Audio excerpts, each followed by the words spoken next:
What's the craziest thing you've done when you're super stressed out? Maybe you booked a spontaneous trip to a far-off destination, convinced that a change of scenery would cure your worries. Or perhaps you decided to take up an unusual hobby like learning to juggle flaming torches or mastering the art of competitive dog grooming. Some people might splurge on an extravagant purchase like a neon-colored kayak or a life-sized inflatable unicorn. Whatever it was, these wild stress-induced decisions didn't hurt anyone. Well, except maybe the flaming torches. I can't say the same for today's caper. Welcome to Capers and Cocktails, a true crime podcast that doesn't take itself too seriously and gives you something to enjoy while you listen. The following content may be disturbing to some. Discretion is advised. If you're enjoying one of our themed cocktails, ensure you're of legal drinking age and have fun, but drink responsibly. I think it pretty much goes without saying that the holiday season is universally stressful, as it brings a whirlwind of activities, expectations, and obligations. Y'all are in the middle of it, you know. From shopping for the perfect gifts and preparing elaborate meals to hosting gatherings and traveling to visit family, the demands are endless. The pressure to create magical moments and meet everyone's expectations can be overwhelming. Add to this the financial strain, the crowded stores, the traffic jams, and it's easy to see why this time of year can leave even the most organized person feeling frazzled. And the holiday season tends to be particularly stressful for women. To understand this phenomenon, it's important to look at the data. A recent study by Lantern, which surveyed over 2,000 men and women, found that women experience 11% more stress than men during the holiday season. This stress disparity is further corroborated by research from the Greenberg-Quinlan-Rosner team. Their findings suggest that holiday stress significantly impacts women who are usually responsible for many holiday-related tasks, such as meal preparation and home decorating. If you're watching on YouTube, you can actually see this in bar graph form. Specifically, and relevant to today's episode, when married women and women with a partner were asked who in your family is mainly responsible for doing the shopping at Christmas, 85% said it was themselves. That's only one of 9 questions where the bar looks pretty big for women and pretty small for men. As a result, and probably to no surprise, women are more likely than men to report an increase in stress levels during the holidays. And stress can sometimes make you do things you wouldn't do under normal circumstances, which is certainly something that I think is true for the people in today's case. Forget goodwill and peace on earth. With less than a week of shopping to go before Christmas, it was every driver for herself. It all started just after 3:30 p.m. on December 19th, 2004, in the crowded lot of the Corbin's Corner Shopping Center in Hartford, Connecticut. The shopping center was home to Best Buy, the now defunct Toys R Us, and other popular retailers. It was the last full weekend before Christmas, and you'd be more likely to find a Nintendo DS at that Toys R Us than you were to find a parking spot. Adding to the crowds and the eventual fury was the threat of impending snow in the evening, leading to even bigger than expected crowds. The drivers of 2 cars were, among others, circling the lot trying to find a spot in the absolutely jam-packed parking lot. Hartford residents 43-year-old Luz Alicia was in one car with a 16-year-old passenger, and Suffield resident 22-year-old Julia Baldini had made the 20-minute drive from her home to the shopping center to do some last-minute Christmas shopping. And then it happened. You can just picture the scene. Julia and Luz spotted a parking spot opening up. Unfortunately, it was the same spot. The women jockeyed their cars to claim the position, but then things turned ugly. One of the women whipped, get this, an orange peel at the other vehicle, and then they all started yelling at each other. All 3 jumped out of the car, and within moments, Hartford police officer Kevin McCarthy said, quote, "All 3 went to the ground," end quote. Thank you to Sugar and Soul for this drink that our characters from today's caper should definitely have drank before, or better yet, instead of going shopping. This drink can be made in large amounts if you desire, or you can make a smaller batch that will make a few drinks. That's what I'm doing here. And no, I'm not going to drink all of it myself. I don't know what you're talking about. We're making jingle juice. To make the cocktail, add 1/4 a bottle of red moscato, 1/4 a bottle of sweet prosecco, a cup of cranberry juice, a cup of pomegranate juice, and 1/8 cup of vodka to a punch bowl. Or if you're like me and you don't have a punch bowl, just use a pitcher.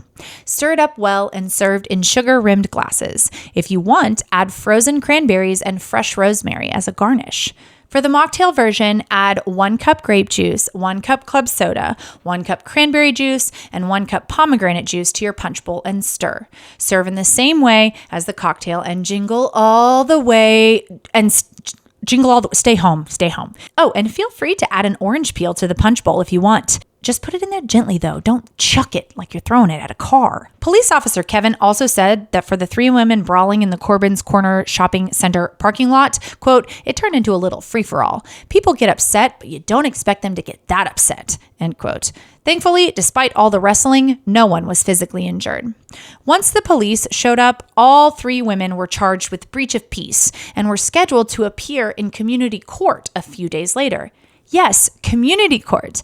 Now, this is a really cool thing I learned about while researching for this episode. Community courts, also known as problem-solving courts, aim to tackle the root causes of criminal behavior and provide justice officials with better options for managing minor offenses.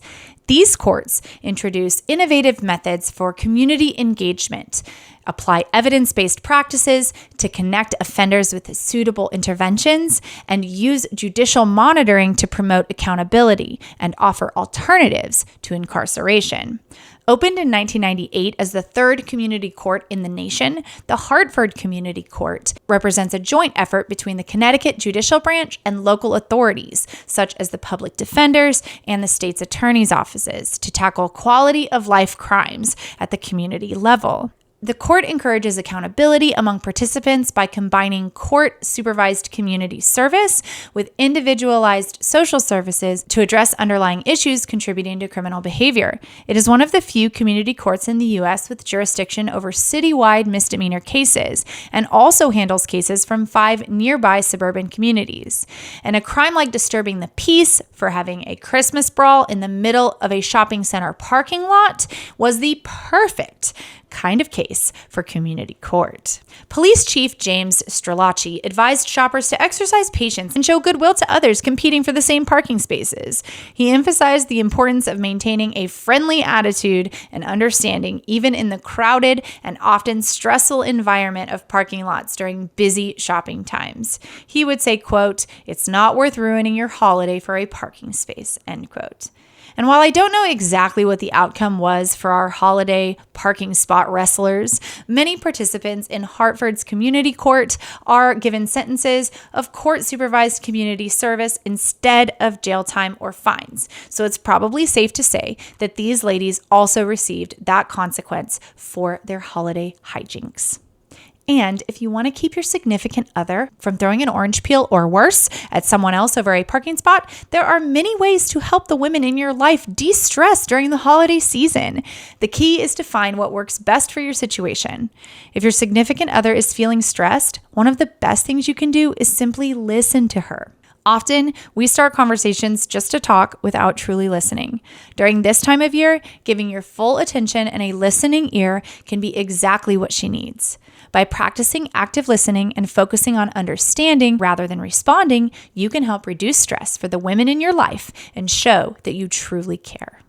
And maybe the staff editorialists from the Hartford Courant said it best when they said, quote, "For those drivers on a final desperate shopping trip, the grip on the wheel becomes tighter and the holiday music on the car radio fades into the background as thoughts of remaining gifts to buy rush to the fore. Maybe the best bet for those joining the charge of the late brigade is to find a parking space farther down the street or toward the back of the mall lot. No one will be fighting for it, and the slightly longer walk might well soothe the taut nerves and trim off some of that eggnog amplified waistline. Besides, shoppers may need their strength to battle for position in the crowded store aisles." End quote. Thanks for hanging out with me. I can tell you one thing. If you're listening to this on the day it's released, it's far, far too late to do your Christmas shopping, parking spot or not. The time has come for digital gift cards, homemade treats, or a seasonal IOU. But you know what? I bet your presence is present enough. It's the thought that counts, right? Anyway, it's the last episode of season 4. It's also by far the most consistent season I've ever had. We're just getting better and better here on Capers and Cocktails, and I'm so glad you're along for the ride. I feel like we need a name for all of you, right? All the other cool podcasts have like a name for their listeners. I think earlier in the season I said like cocktail co-conspirators. Do you like that? Maybe not. Somebody send me a message and give me some ideas. www.capersandcocktails.com to get the contact form. Go there, do it. Maybe I'll have a prize for someone who comes up with the best name. I hope you all have or are having a lovely holiday season, the best ever. Please stay away from chimneys. Don't buy or ingest anything called bath salts, even the kind you use in an actual bath, and just shop online at this point, right? Come on. I'll see you in the new year. And remember, there are always alternatives to picking a podcast-worthy fight over a parking spot.